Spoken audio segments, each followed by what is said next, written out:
दोस्तों, $2 बिलियन यानी लगभग इंडियन करेंसी में 16,000 करोड़ रुपए आने वाले सालों में बॉर्डर सिक्योरिटी का जो पूरा तरीका हमारा बदलने वाला है। अगर आपको लगता है कि भारत, चीन या फिर पाकिस्तान बॉर्डर पर अगला युद्ध जो है हम टैंक्स, बंकर्स या और हजारों सोल्जर्स के दम पर जो है वो लड़ी जाएगी, तो आप बिल्कुल गलत हैं दोस्तों।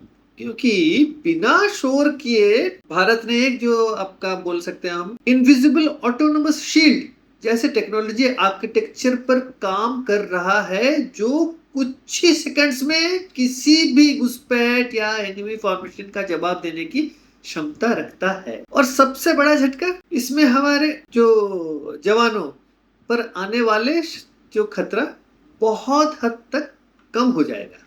नमस्कार, जय हिंद दोस्तों, आज जो बात मैं आपको बताने जा रहा हूं उसके बारे में ज्यादा चर्चा नहीं हो रही है, लेकिन डिफेंस सर्कल से जो संकेत मिल रहे हैं वो दुश्मन देशों के होश उड़ाने के लिए बिल्कुल काफी है। डिफेंस मैन्युफैक्चरिंग सेक्टर से जुड़े लोगों के मुताबिक आप जब अचानक बड़े स्केल पर कंपोनेंट्स के ऑर्डर्स बढ़ने लगे, तभी इंडस्ट्री को अंदाजा हो गया था कि पीछे कोई बड़ा गेम चल रहा है। इंडिया ने फाइनलाइज किया है अपना जो अब तक का सबसे बड़ा $2 बिलियन का मिलिट्री ड्रोन प्रोक्योरमेंट ऑर्डर, जिसमें एक बहुत बड़ा हिस्सा हमारे जो सेनाओं के लिए स्वॉर्म ड्रोन टेक्नोलॉजी को इंटीग्रेट करने में जा रहा है। दोस्तों, इसका सीधा मतलब आप समझिए, हम ट्रेडिशनल पेट्रोलिंग को एआई ड्रिवन सिस्टम्स और जो स्वॉर्म ड्रोन्स के साथ इंटीग्रेट कर रहे हैं। हम अपने जवानों के साथ एक एआई ड्रिवन कामिकाज़े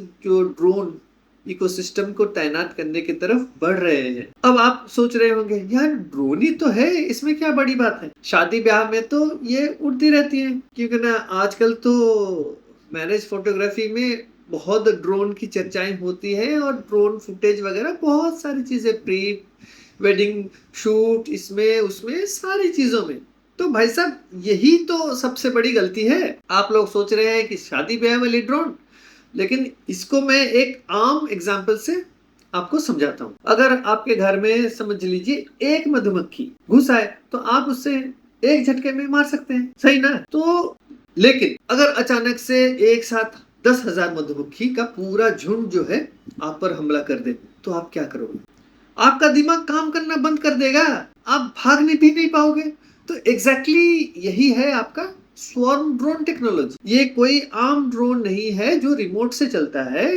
इनके अंदर होता है एक आपका डिस्ट्रीब्यूटेड एआई आर्किटेक्चर। मतलब अगर हमने 500 ड्रोन का एक झुंड हवा में छोड़ दिया, तो उन्हें कंट्रोल करने के लिए 500 पायलट्स नहीं चाहिए। उनका उनका कोई एक सिंगल मास्टर नहीं होता। वो आपस में एक दूसरे से बात करते हैं, जैसे एक परिंदा दूसरे परिंदे से बात करता है। तो अगर दुश्मन कुछ ड्रोन्स को मार भी गिराए, तो बाकी के ड्रोन्स अपने मिशन जो है कंटिन्यू कर सकता है और जो मिसाइल लॉन्चर्स को टारगेट कर सकता है। तो इससे कहते हैं एसिमेट्रिक वॉरफेयर। दुश्मन की एक 50 करोड़ की मिसाइल हमारे कंपैरेटिवली सस्ते ड्रोन्स को मारने में बर्बाद हो जाएगी। ये एकदम इसका जो है आउटकम होगा। अब चलिए आते हैं सबसे बड़े पॉइंट पर, व्हाई नाउ। इंडिया को अचानक से ये इसकी जरूरत क्यों पड़ी? देखिए, थोड़ा सा मैं इतिहास में जाना चाहता हूँ। 2020 की मैं बात कर रहा हूँ। एक युद्ध हुआ था। युद्ध किसके बीच हुआ था? आर्मेनिया और अजरबैजान के बीच हुआ था। तो आर्मेनिया के पास बहुत भारी बड़ी बड़ी टैंकें और आर्टिलरी थी। ध्यान रखिए, आर्मेनिया और अजरबैजान के बीच एक पीछे भी एक जंग हुआ था। उसमें आर्मेनिया उस जंग में उसने जीत हासिल करी थी। तो आर्मेनिया के पास बड़े भारी टैंक्स, आर्टिलरीज ये हैं। लेकिन अजरबैजान ने अभी क्या किया? उन्होंने सस्ता जो है आपका ये जो टर्किश ड्रोन्स और ये इजरायली कामिकाज़े ड्रोन्स, उन्होंने उसको प्रोक्योर किया और उसके इस्तेमाल किया। तो नतीजे में क्या हुआ? तो नतीजे में ये हुआ कि कुछ ही दिनों में आर्मेनिया के जो बड़े बड़े टैंक खिलौने की तरह हवा में उड़ गए। तो इंडिया के जो मिलिट्री प्लानर्स ने ये तो लाइव देखा था। ये एक उदाहरण है। और अभी जो आपका रशिया और यूक्रेन का वॉर चल रहा है, वहां क्या हो रहा है? देखिए, $500 के जो ड्रोन है, उससे जो मिलियन डॉलर्स टैंक्स तबाह हो रहे हैं। और इसी वजह से दुनिया भर की जो सेनाएं अब ये समझ चुके हैं कि भविष्य के युद्ध सिर्फ आदमी नहीं, एल्गोरिदम भी लड़ेंगे। तो हमारे पड़ोसी पाकिस्तान और चाइना दोनों ही लंबे समय से हमें तंग करने के लिए प्रॉक्सी वॉर का सहारा लेते हैं। तो पाकिस्तान की तरफ से जो एलओसी पर हमेशा जो टेररिस्ट इन्फिल्ट्रेशन की कोशिश होती है, और चाइना जो है एलएसी मतलब लाइन ऑफ एक्चुअल कंट्रोल पर जो इंफ्रास्ट्रक्चर बिल्डअप और रैपिड जो उसको उनका ट्रूप मोबिलाइजेशन के जरिए लगातार प्रेशर बनाने की कोशिश करता है। अब तक हमारे जो जाबाज जो सैन्य सोल्जर्स वहां 24 घंटे -30 डिग्री टेम्परेचर में पहाड़ों पर पहरा देते रहे हैं। लेकिन सवाल यह है, क्या 21वीं सदी का युद्ध अब भी सिर्फ इंसान की हिम्मत से जीती जा सकती है? ये बहुत बड़ा प्रश्न चिन्ह है, क्यों ना? या फिर बैटलफील्ड का जो असली जो अभी फैसला एल्गोरिथम और ऑटोनोमस सिस्टम करेगा? ये अभी प्रश्न उठ के खड़ा हो रहा है। तो ये जो $2 बिलियन के प्रोजेक्ट के तहत भारत के जो पाकिस्तान की तरफ एलओसी और चाइना की तरफ एलएसी पर ड्रोन बेस्ड सर्वेलेंस और रेस्पॉन्स जो इंफ्रास्ट्रक्चर को मजबूत किया जा रहा है। इससे क्या होगा, जैसे ही कोई सस्पिशियस मूवमेंट डिटेक्ट होगी, सेंसर्स और सर्वेलेंस सिस्टम एक्टिव हो जाएंगे और तुरंत रिस्पॉन्स मैकेनिज्म को अलर्ट करेंगे। जरूरत पड़ने पर कुछ ही सेकंड्स में ड्रोन स्वॉर्म को डिप्लॉय किया जा सकता है और डिसीजन साइकिल को इतना छोटा किया जा रहा है कि रिस्पॉन्स पहले से ही ज्यादा तेज और एक्यूरेट हो सके। आपको लग रहा होगा कि भारत ये सब अमेरिका या इजराइल से खरीद रहा है। बिल्कुल नहीं। ये तो इस स्क्रिप्ट का सबसे बड़ा ट्विस्ट है दोस्तों।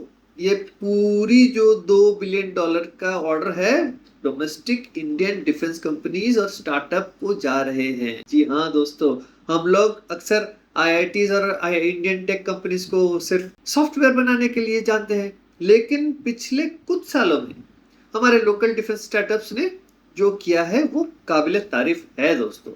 तो एक इंडियन प्रोजेक्ट है जिसका नाम है आपका अल्फा एस। इसका जो फुल फॉर्म है आपका air launched flexible asset swarm. इसके बारे में आम जनता को पता ही नहीं है दोस्तों। ये ऐसे ड्रोन्स हैं जो हमारे जो सुखोई 30 MKH फाइटर जेट्स में उनको फिट किया जाएगा, वो उन्हें हवा में ही छोड़ दिए जाएंगे उससे। तो सोचिए, एक फाइटर जेट दुश्मन के एयर स्पेस के पास जाता है, वहां से स्वॉर्म्स जो ये ड्रोन के स्वॉर्म वो रिलीज किया जाएगा। तो हम दुश्मन के जो सर्वेलेंस और राडार नेटवर्क को अंधा करने की क्षमता हासिल कर रहे हैं दोस्तों। अगर हम आम आदमी की भाषा में समझे, बैटलफील्ड में जिसकी आंखें और कान काम करना बंद कर दे, उसके लिए सबसे मॉडर्न टैंक और मिसाइल भी लगभग जो है वो बेकार हो जाते हैं। यानी हम उनकी आंखें और कान बंद कर रहे हैं और उन्हें पता भी नहीं चलेगा कि हमला कहां से हुआ। अब आप पूछेंगे कि इससे हमारा क्या फायदा हो रहा है? पहला फायदा, कॉस्ट एफिशिएंसी। एक सोल्जर को बॉर्डर पर मेंटेन करने का जो कॉस्ट होता है, उससे कम कॉस्ट में एक ऑटोनोमस ड्रोन यूनिट सालों तक काम कर सकते हैं। ये है पहली बात, कॉस्ट एफिशिएंसी। दूसरी, ऑपरेशनल सेफ्टी। हमारा मकसद बैटलफील्ड में अपने जवानों को का जो रिस्क उसको मिनिमाइज करना है, और शायद इस पूरी टेक्नोलॉजी का सबसे फायदा भी यही है। तो इससे हमारे को ऑपरेशनल सेफ्टी मिलेगी, क्योंकि ना कैजुअलिटीज भी कम होगी ड्रोन्स के यूजर से, जो है सिक्योरिटी और सेफ्टी हमारे सोल्जर्स को मिलेगी। अब दुश्मन की जो गोली हमारे ड्रोन के प्लास्टिक और मेटल बॉडी पर लगेगी, किसी मां के पेटे पर नहीं। दोस्तों, युद्ध का तरीका बदल दे चुका है। जो देश दिमाग और टेक्नोलॉजी से नहीं लड़ेगा वो पीछे छूट जाएगा। इंडिया ने दिखा दिया है कि हम सिर्फ डिफेंस नहीं कर रहे, हम आने वाले कल की वॉरफेयर टेक्नोलॉजी में अपनी जगह मजबूत कर रहे हैं। $2 बिलियन का ये ऑर्डर सिर्फ एक शुरुआत है दोस्तों। आपको क्या लगता है, क्या इंडिया का ये एआई ड्रोन इकोसिस्टम पाकिस्तान और चाइना की स्ट्रेटेजी को पहले से कई ज्यादा मुश्किल बना देगा? क्या हमें बॉर्डर्स पर इस तरह एआई पर भरोसा बढ़ाना चाहिए? अपनी राय नीचे दिए कमेंट बॉक्स में जरूर लिखिए। इसी के साथ मैं इस वीडियो को यही समाप्त करता हूं दोस्तों। अगर आपको वीडियो अच्छा लगा है तो वीडियो को जरूर लाइक करें, दोस्तों के साथ शेयर करें, और अगर आपने चैनल को सब्सक्राइब नहीं किया है तो चैनल को ज़रूर सब्सक्राइब करें। तो मिलते हैं एक अगले वीडियो में। जय हिंद, नमस्कार।